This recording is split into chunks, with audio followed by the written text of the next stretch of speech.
예, 기본공제에 이어서 추가공제가 되겠습니다. 자, 추가공제부터 정리를 해보겠습니다. 추가공제는 그러니까 기본공제 대상자 중에 나이가 70세 이상이면 경로우대 공제라고 해서 1인당 100만 원 공제가 되고요. 그 다음에 기본공제 대상자 중에 장애인이 있다라고 하면 장애인 공제로 1인당 200만 원 공제가 됩니다. 그 다음에 부녀자 공제라고 해서 종합소득금액이 3천만 원 이하인 거주자일 때는 배우자가 있는 여성 거주자 또는 배우자가 없는 여성 거주자가 기본공제 대상 부양가족이 있는 세대주이면 연 50만 원을 공제를 받을 수가 있습니다. 자, 이 부분은 두 가지를 모두 충족하는 게 아니고요. 둘 중에 하나만 충족하면 됩니다. 두 가지를 읽어보시면 둘 다 충족할 수 있는 구조가 아니다라는 거 아실 겁니다. 자, 그 다음에 한부모 소득공제. 해당 거주자가 배우자가 없는 사람으로서 기본공제 대상자인 직계 비속 또는 입양자가 있는 경우에 한부모 소득공제를 받을 수 있습니다. 연 100만 원을. 근데 부녀자 공제하고 한부모 소득공제가 중복되면 어떻게 되느냐라는 건데 요거는 한부모 소득공제만 적용을 해줍니다. 그리고 요건을 충족했을 때 그러니까 동시에 적용이 되느냐라는 건데 여러 가지 다 적용이 되느냐라는 건데 다 적용할 수 있습니다. 경로우대 공제, 장애인 공제, 한부모 소득공제까지 또는 경로 장애인 부녀자 공제까지 해서 이렇게 다 전부 다 적용받을 수 있습니다. 장애인에 대한 범위를 한번 보면 장애인 복지법에 의한 장애인, 그 다음에 국가유공자 예우 및 지원에 관한 법률에 의한 상이자, 유사한 자, 그 다음에 항상 치료를 요하는 중증 환자로서 취약이나 취업이 곤란한 상태에 있는 사람, 이런 사람들은 의사가 발급하는 장애인 증명서를 제출해야 됩니다. 장애인 증명서가 있으면 장애인 공제가 가능합니다. 장애 기간이 기재된 경우에는 그 기간까지 적용이 된다라는 거죠. 기간이 정해져 있으면 그 기간까지 적용할 수 있고 장애인 증명서는 계속 제출 안 해도 됩니다. 한 번만 제출하면 계속 적용받을 수 있다라고 보시면 됩니다. 자, 부녀자 공제 적용 사례에 대한 부분인데 부녀자 공제가 가능한 경우는 배우자가 있는 여성인 경우 이 경우에는 배우자의 소득 유무에 상관없이 추가 공제가 되는 거고요. 그 다음에 미혼 여성으로 세대주이면서 기본공제 대상자에 해당되는 부양가족이 있으면 공제가 가능합니다. 그 다음에 이혼했거나 사별한 여성으로서 세대주이면서 기본공제 대상자에 해당하는 부양가족이 있으면 공제가 가능하다라는 거죠.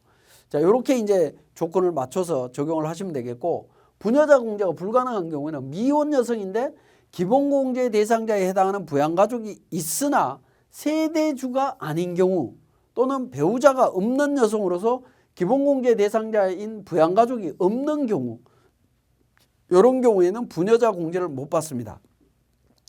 기본공제 대상자인 부양가족이 없다면 이건 뭐 어쩔 수 없는 부분이긴 하겠지만 세대주 요건이 아니다라는 거죠. 그죠? 세대주가 아닌 경우에는 12월 말일까지 본인을 세대주로 바꾸기만 하면 된다라는 겁니다. 그런 경우에는 공제를 받을 수가 있습니다. 자, 추가공제 시에 세대주 및 부양가족의 범위는 과세기간 종료일 현재 주민등록표 등본이나 가족관계 등록부 증명서에서 확인하시면 되겠고 부양가족은 기본공제 대상자에 해당되는 부양가족을 의미합니다. 자, 세대주 요건이 있는 소득공제나 세액공제를 한번 살펴보면 배우자가 없는 경우에 적용되는 부녀자 공제, 그 다음에 주택임차 차입금, 원리금 상환액에 대한 공제, 주택마련저축소득공제, 장기주택 저당 차입금, 이자 상환액에 대한 공제, 월세액 세액공제 이런 부분들이 세대주 요건이 있는 항목들입니다. 그래서 개별 항목들 적용할 때 세대주 요건 잘 확인하셔갖고 요건 그러니까 챙기시면 됩니다. 아들이 사망해서 할아버지가 손자에 대한 기본공제를 적용받고 있는 경우에 한부모 공제 여부가 되겠습니다. 할아버지가 손자에 대한 기본공제를 적용받는 경우로서 할머니가 없다, 배우자가 없이 홀로 부양하고 있다면 한부모 소득공제를 적용받을 수 있습니다. 한부모 공제를 적용할 수 있습니다. 이 경우에 할아버지가 손자에 대해서 한부모 소득공제도 적용되고요. 23년도 이후부터 자녀세액공제도 가능하다라는 겁니다.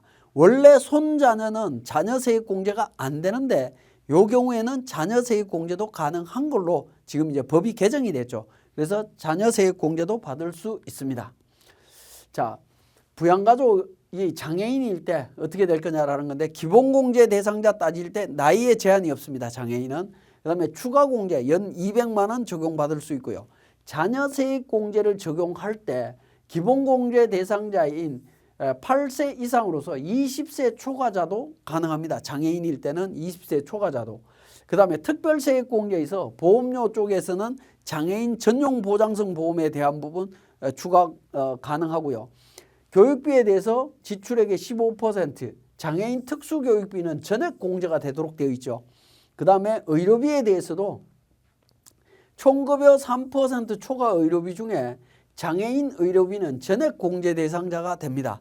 자, 요런 장애인일 때 혜택 사항이 있다라는 거 기억을 해 주시고, 자, 추가 공제에 대한 자가 진단표, 아까 기본 공제 대상자에 대한 자가 진단표하고 똑같이 제가 만들어 놨습니다. 장애인에 대한 추가 공제 자가 진단표, 부녀자, 그다음에 한부모 관련되는 부분 다 만들어져 있으니까 챙겨 보시면 됩니다. 자, 연금보험료 공제 부분입니다. 국민연금이 되겠습니다. 공적연금 관련법에 따른 기여금 또는 개인부담금을 납입한 연금보험료 공제, 국민연금이 되겠는데 거주자 본인 명의로 불입한 금액에 대해서 공제가 가능합니다. 배우자나 부양가족 명의로 불입한 것은 안 된다라고 보시면 됩니다. 연금보험료 공제 순서인데 이거는 뭐 참고로 보시면 될 것 같습니다. 자, 특별소득공제로 갑니다. 자, 특별소득공제는 보험료 공제와 주택자금 공제로 나눠질 수 있고요. 보험료 공제는 건강보험료, 고용보험료, 장기요양보험료의 본인부담분 이 부분에 대해서는 전액 공제를 해줍니다. 자, 그 다음에 주택자금과 관련되는 부분에 있어서는 세 가지가 있죠. 주택마련저축, 주택임차차입금, 원리금 상환액 공제, 장기주택 저당 차입금, 이자 상환액 공제에 대한 부분인데 주택마련저축은 총급여 7천만 원 이하의 무주택 세대주가 청약저축, 주택청약종합저축 등에 납입한 금액이 40%, 연 300만 원 한도로 공제가 되고요. 무주택 세대의 세대주가 국민주택 규모의 주택을 임차하기 위해서 차입한 원리금을 상환할 때 40% 공제해 줍니다. 그래서 주택마련저축하고 주택임차 차입금을 합쳐서 연 400만 원까지 공제가 가능하다라는 겁니다. 그리고 장기주택 저당 차입금은 무주택 또는 1주택을 보유한 세대의 세대주인 근로자가 기준시가 6억 원 이하의 주택을 구입하기 위해서 차입금의 이자 상환액에 대한 부분, 이 부분에 대해서 공제를 받을 수가 있습니다. 이 한도가 어떻게 되느냐? 세 개 다 합쳐갖고 가와 나는 합치고 400만 원 중에 작은 금액, 그 다음에 다를 합쳐갖고 최대 2천만 원, 최소 600만 원 범위 내에서 소득공제를 받을 수가 있습니다. 자, 그러면 이제 세부적으로 한번 들어가 보면 보험료 공제나 주택자금 공제는 근로기간 지출한 비용에 대한 부분만 적용이 됩니다. 제가 앞에 시간에 연말정산 간소화 자료를 내려받을 때 근무한 월수를 잘 따져갖고 그 기간만 해야 된다라고 말씀을 드렸죠. 대부분 보험료 공제나 주택자금 공제는 근로기간에 지출한 비용만 되는 거고 본인 지출분만 적용이 되도록 되어 있습니다. 비거주자의 특별소득공제는 적용되지 않습니다. 적용 안 된다라는 거 기억해 주시고요. 자, 보험료 공제에 대한 부분, 건강보험, 고용보험, 노인장기요양보험료 전액 공제가 됩니다. 근로제공기간이 아닌 취업 전 또는 퇴직 후에 지출한 보험료는 공제 대상이 되지 않습니다. 자, 직장가입자가 금융소득으로 추가 부담하게 된 건강보험료 소득공제 어떻게 되느냐라는 건데 요거 공제됩니다. 건강보험료는 공제가 된다라고 보시면 되겠습니다. 그리고 외국인이 외국 보험사에 납부한 보험료의 소득 공제 해당 여부에 대한 부분인데 외국 보험사에 납부한 보험료는 소득 공제가 안 됩니다. 그러니까 우리나라 안에서만 적용이 된다라고 보시면 되겠네요. 자, 주택자금 공제에 대한 부분입니다. 사실은 우리 연말정산 쪽에서 가장 여러분들이 힘들어하는 것 중에 하나가 주택자금 공제입니다. 자, 주택자금 공제가 규정 자체가 소득세법에 규정이 되어 있는 것과 조세특례제한법에 들어있는 부분이 혼합되어 있기도 하고요. 혼합되어 있기도 하고 과거 조문을 같이 해서 개정이 되었다 하더라도 과거 것까지 같이 연계해서 봐야 되기 때문에 어려운 부분이 있습니다. 자, 첫 번째 주택임차 차입금 원리금 상환액하고 주택청약 종합저축에 대한 부분은 불이백의 40%하고 400만 원 중에 작은 금액을 기준으로 해서 적용해 주도록 되어 있고요. 장기주택 저당 차입금 이자 상환액은 이자 상환액을 한도로 하되 통합 한도는 이 세 가지를 전부 다 합친 부분에 있어서 최대 2천만 원, 최소 600만 원까지 적용받을 수가 있습니다. 자, 외국인 거주자의 범위를 한번 보면 자, 원래 이제 주택자금공제 쪽에 가면 세대주, 세대원 뭐 이런 부분들에 대한 내용이 나옵니다. 근데 세대주 요건은 주민등록이 있어야 돼요. 주민등록이 있어야만이 세대주가 되는 거고 세대주 요건이 있는 경우에는 주민등록이 없으면 이걸 적용을 못 받습니다. 그러면 외국인 거주자는 주민등록이 없기 때문에 원래는 공제를 못 받습니다. 적용을 못 받는데 이걸 이제 개정을 해서 세대주 및 구성원에는 다음 요건을 갖춘 외국인 거주자도 포함하도록 되어 있습니다. 자, 출입국 관리법에 따라 등록한 외국인, 국내 거소 신고를 한 외국 국적 동포 이런 사람들이 거주자에 해당이 되고요. 해당이 되고 이 사람들의 배우자, 이 사람들과 같이 생계를 하는 다음에 자라고 해서 직계존비소, 형제자매, 그 다음에 배우자의 직계존비소, 형제자매. 결국에 뭐죠? 이 부분이 우리 기본공제 대상자 따졌을 때 부양가족하고 비슷한 내용입니다. 자, 이런 사람들이 주택자금공제를 받지 않았다면 공제를 받을 수 있다라는 겁니다. 자, 주택임차 차입금 원리금 상환액에 대한 공제를 한번 살펴보면 과세기간 종료일 현재 무주택 세대의 세대주여야 됩니다. 12월 31일자에 집이 없어야 된다라는 거고요. 세대주가 주택임차 차입금 원리금 상환액이라든가 주택청약 종합저축, 장기주택 저당 차입금 이자 상환액을 받지 않은 경우에는 세대의 구성원이 가능합니다. 일반적으로는 세대주가 받는 거지만 세대의 구성원도 가능하다라고 보시면 될 것 같고 주거용 오피스텔만 보유한 경우에도 주택 임차 차입금 원리금 상환액 공제는 가능합니다. 오피스텔은 주택이 아니기 때문에 무주택 세대주에 해당이 될 수가 있다라는 의미입니다. 임차주택의 범위, 국민주택 규모를 초과한 주택에 대해서는 공제가 안 되고요. 국민주택 규모 이하는 공제가 가능하다라고 보시면 될 것 같고 자, 주거용 오피스텔은 2013년 8월 13일 이후부터는 공제가 가능한 걸로 되어 있습니다. 그래서 오피스텔은 주택이 아니다라고 보시면 됩니다. 자, 주택 임차 차입금에 대한 요건에 대한 부분인데요. 대출 기간으로부터 차입한 경우에는 임대차 계약서에 입주일하고 주민등록표의 등본 전입일 중에 빠른 날로부터 3개월 이내에 차입해야 되고요. 여기서 전제 조건이 뭐냐면 차입금이 대출 기관에서 임대인 계좌로 직접 입금이 돼야 됩니다. 직접. 자, 다른 사람을 거쳐서 가면 안 된다라는 겁니다. 직접 입금이 됐을 때 이때 원리금을 상환하게 되면 소득공제 받을 수 있습니다. 이때는 총급여에 대한 요건은 없습니다. 자, 그 다음에 대부업 등을 경영하지 아니하는 거주자로부터 차입했을 때는 어떻게 되느냐. 이건 1개월 이내에 차입해야 되고요. 해당 과세 기간에 총금액이 5천만 원 이하일 때 적용을 합니다. 그래서 대부분은 개인한테 돈 빌린 케이스보다는 대출 기관으로부터 차입한 경우가 거의 대부분일 겁니다. 적용이 된다면.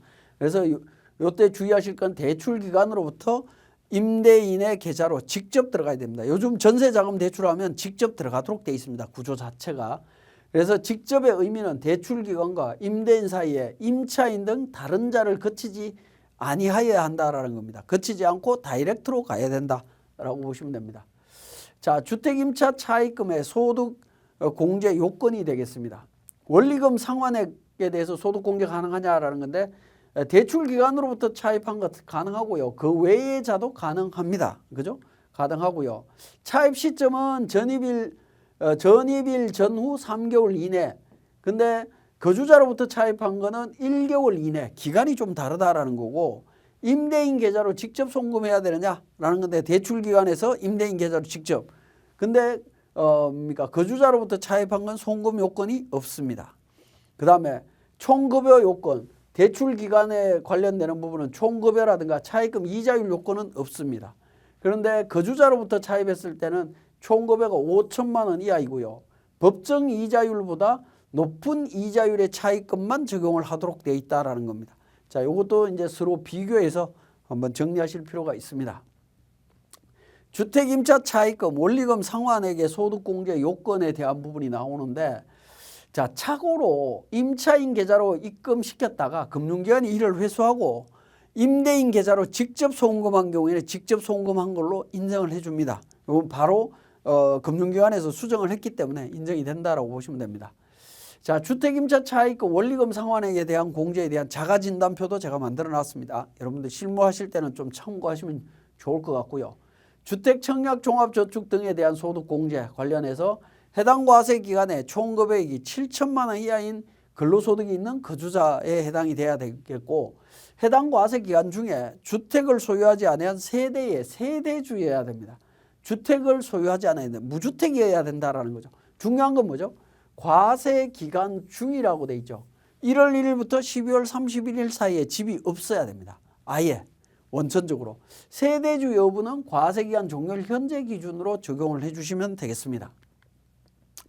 자, 주택 소유 여부에 따른 공제 여부에서 계속 무주택 상태일 때 공제 가능하고요. 연도 중에 집이 있었다 공제 안 됩니다. 세대주가 아파트 분양권을 보유한 경우에 분양권 외에 주택은 없다라고 하면 분양권은 주택이 아닙니다. 그래서 공제가 가능하다라고 보시면 됩니다. 자, 오피스텔을 소유하고 있는 경우에 어떻게 되느냐? 공제 가능합니다. 오피스텔은 주택이 아니다라는 거죠. 주택을 공동으로 소유하는 경우에는 공동 소유자 모두 공제가 불가능합니다. 모두 불가능하고요. 공동으로 소유하고 있는 상속주택이다. 상속주택을 공동으로 하고 있다라고 하면 이 경우에는 지분이 가장 큰 상속인만 공제가 불가능합니다. 공동인데 그러니까 지분이 가장 큰 상속인만 공제가 안 되는 걸로 보시면 됩니다. 큰 상속인이 2사람 이상이다 라고 하면 당해 주택에 거주하는 자나 최연장자로 봐서 공제 가능 여부를 판단하도록 되어 있습니다. 자, 그 다음에 근로소득자의 세대주 명의로 가입했을 때 공제가 가능하고요. 세대원 명의나 사업소득만 있는 사람들, 이런 사람들은 공제가 안 됩니다. 근로소득과 사업소득이 있는 세대주 명의로 가입했다면 공제가 가능하다라고 보시면 되겠고, 자, 자가진단표 여러분들 다시 한번 챙겨보시고, 장기주택 저당차입금 이자 상환액에 대한 공제입니다. 자, 무주택자인 세대주, 1주택을 보유한 세대의 세대주는 거주 여부에 상관없이 적용을 해줍니다.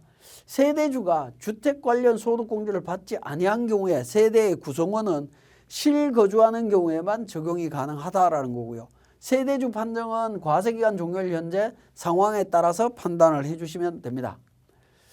자, 주택요건이 되겠습니다. 주택요건은 취득 시기별 요건이라고 해서 2005년도 이전에 취득한 거는 제한이 없어요.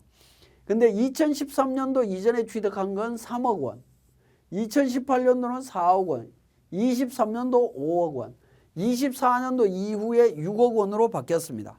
자, 이 부분은 24년도 6억 바뀌었으니까 6억만 기억하시면 되는 게 아니라 취득 시점마다 다 확인을 하셔야 됩니다. 다 확인하셔갖고 그때 당시에 가격이 얼마였는지 확인하실 필요가 있다라는 겁니다. 그리고 본인과 배우자 공동 명의의 주택 취득 시에 주택 가격은 당해 주택의 기준시가를 기준으로 합니다. 그러니까 공동 명의로 취득했다라고 해서 내 지분만 갖고 판단하는 게 아니라 집 전체를 기준으로 판단한다라는 의미로 보시면 됩니다. 그리고 주택 규모 요건은 13년도까지는 국민주택 규모 이하에만 적용이 되는 거고 14년도부터는 제한이 없습니다. 오피스텔은 아예 적용이 안 됩니다.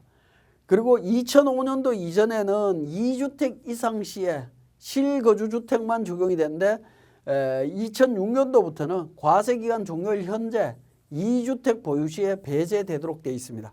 12월 31일 날 집이 2채 있으면 안 된다라는 겁니다. 자, 주택수 계산은 어떻게 하느냐. 오피스텔은 주택수에 제외되도록 되어 있고요.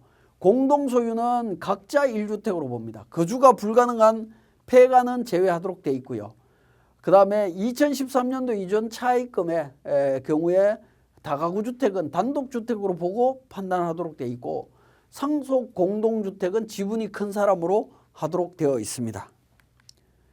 자, 그 다음에 무허가 주택도 포함하고요. 농가주택도 포함합니다. 사업용, 그 다음에 판매 목적 주택도 포함하도록 되어 있고 동일자 취득 양도하는 경우에는 양도 후에 취득한 걸로 봅니다.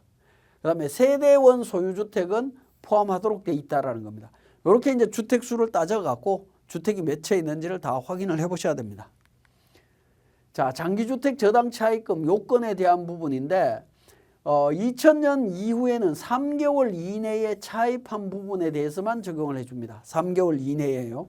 자, 그 다음에 주택 분양권에 대한 부분인데 분양권도 6억 원 이하의 주택 분양권을 취득하고 주택 완공 시에 장기주택 저당 차입금으로 전환 조건으로 차입한 경우에 적용이 가능합니다. 물론 이 경우에도 주택 분양권이 2개 있다. 그럼 적용을 받을 수가 없습니다. 자, 해당 금융회사 등 내에서 또는 다른 금융회사 등으로 장기주택 저당 차입금을 이전하는 경우에 어떻게 되느냐라는 겁니다. 차입금의 상환기간이 15년 이상인 요건을 갖춰야 되고요. 상환기간은 기존 차입금을 최초로 차입한 날을 기준으로 판단을 해줍니다. 그래서 해당 금융기간 내에서 이전한다, 다른 상품으로 이전한다라고 하면 공제 가능하고 기존 차입금을 잔액을 한도로 해줍니다. 다른 금융기관으로 가도 공제가 가능하고요. 기존 차입금 잔액을 한도로 하도록 되어 있습니다. 그래서 해당 금융회사 또는 다른 금융회사가 기존의 장기주택 저당 차입금 잔액을 직접 상환하고 해당 주택에 저당권을 설정하는 형태로 장기주택 저당 차입금을 이전하는 경우에 한해서 적용을 받을 수가 있습니다. 그리고 또 해당 차입자가 신규로 차입한 장기주택 저당 차입금으로 기존의 장기주택 차입금의 잔액을 즉시 상환하고 해당 주택에 저당권을 설정하는 형태로 장기주택 저당 차입금을 이전하는 방식인 경우에는 22년도까지는 소득공제가 안 됐는데 23년도부터 소득공제가 가능한 걸로 바뀌어져 있습니다. 자, 증여로 취득한 거에 대해서 장기주택 저당 차입금 이자 상환에 공제가 되느냐라는 건데 부담부 증여로 취득한 거는 소득공제가 가능하다라고 나와 있습니다. 근데 순수한 증여로 취득한 거는 소득공제가 불가능한 걸로 되어 있습니다. 이것도 잘 구분을 좀 하실 필요가 있겠네요. 자, 그 다음에 공제 대상 이자 상환액에 대한 범위, 해당 연도에 발생한 이자 상환액이라든가 선급 이자 상환액, 연체된 이자 상환액 이런 부분들은 공제가 가능한 거고요. 불가능한 것은 미지급 이자라든가 연체에 따른 이자, 이거는 안 된다라고 보시면 되겠습니다. 자, 공제 한도는 주택청약 종합저축 불이백하고 임차 차입금 원리금 상환액에 불이백이 있겠죠. 이 금액의 40%하고 400만 원, 그 다음에 이자 상환액하고 합쳐서 800만 원이 기본 한도가 되겠습니다. 작은 금액 기준으로. 그런데 이 800만 원이라고 하는 부분에 있어서는 통합 한도는 24년도부터 상환기간이 15년이나 10년 이상 15년 미만인 기간으로 따져서 보는데요. 15년 이상일 때 고정금리 방식이고 비거치식 분할 상환 방식일 때 최대 2천만 원까지 소득공제가 가능합니다. 고정금리 방식 또는 비거치식 분할 상환 방식일 때가 1,800만 원까지 가능하고요. 기타의 경우가 800만 원입니다. 기본적으로 15년 이상일 때만 소득공제가 됩니다.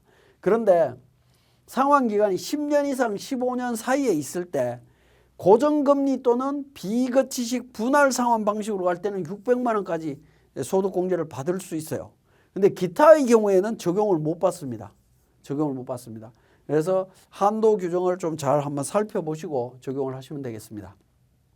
차입금과 주택의 명의에 따른 공제 여부에 있어서 기본적으로 근로자 명의의 주택과 근로자 명의의 차입금에 대해서 공제가 가능하다라는 겁니다. 근로자 명의의 주택이고 배우자 명의의 차입금이나 배우자 명의의 주택인데 근로자 명의로 된 거는 공제를 받을 수가 없습니다. 그죠? 그리고 나머지는 뭐 보시면 될 것 같고요. 자, 주택 소유자와 차입자에 따른 공제 여부라고 해서 소유자가 본인이고 차입자가 본인이면 당연히 공제가 되는 거고요. 본인인데 차입자가 배우자다 안 된다라는 거고요. 그러니까 소유자와 차입자가 서로 겹치는 분야가 있어야 됩니다. 그러면 공제가 가능하다라고 되어 있습니다. 자, 장기주택 저당 차입금의 상환 시기별 소득 공제 여부가 되겠는데, 자, 조기 상환하면 어떻게 되느냐라는 건데, 조기 상환하면 소득 공제 불가능하다라고 보시면 됩니다. 다만 이제 앞에서 이미 과거 연도에 공제받은 부분에 대해서는 추징하지는 않습니다. 조기 상환은 상환기간 15년 미만에 미리 상환하는 경우가 됩니다. 그런 경우에는 소득공제, 당해 연도권은 소득공제 안 된다라는 겁니다. 근데 상환기간이 이미 15년이 지난 상태다. 그러면 조기 상환하더라도 당해 연도권도 공제가 가능하다라고 보시면 됩니다. 자, 자가진단표 관련해서 한번 챙겨보시면 될 것 같고, 이번 시간은 여기까지 하도록 하겠습니다.